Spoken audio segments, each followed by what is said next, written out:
A lot's changed since I used to come here to work at Leicester Tigers training ground, but I'm here today to speak to head coach Geordan Murphy and head analyst Barbour about how they're utilising technology behind the scenes to improve the performance on the field.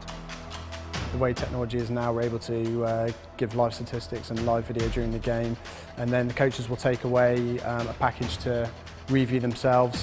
One of the things that the coaches wanted to do was try and up the level of coaching on the run. They're all radioed up, so we use the drone and the outdoor TV to radio through clips for players to look at with the coaches at the end of training. We obviously train most days, and we want to watch the training back, and we want to make a short package for each player and send that to them, so they have learning opportunities. They can see the mistakes they're making.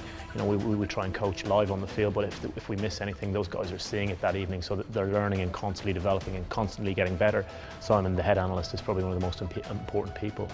He's churning through a huge amount of data. He's looking at opposition teams, looking for strengths and weaknesses. He's presenting that to us, and then he's helping us teach the players and show the players and bring that across in a positive way as possible.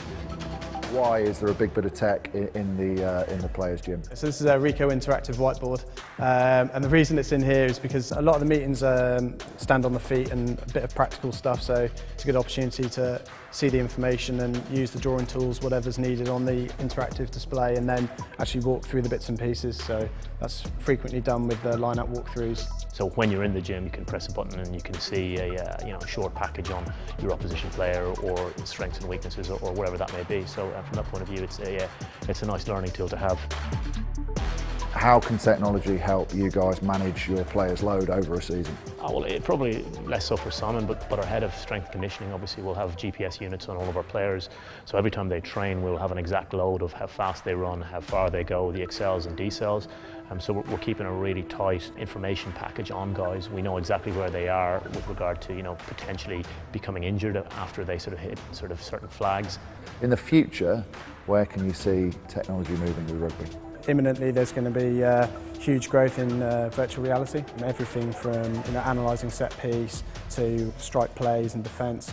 There are definitely areas that we could save their bodies, players' bodies, and I suppose the line out and areas like that where you're doing a lot of learning and you're reading a lot of body cues would be an area that would definitely be beneficial. But I think just for decision makers to read cues of bodies and body language without having to go out and put miles on the clock, it would be really beneficial. So I'm hopeful that that's where it goes in the next few years.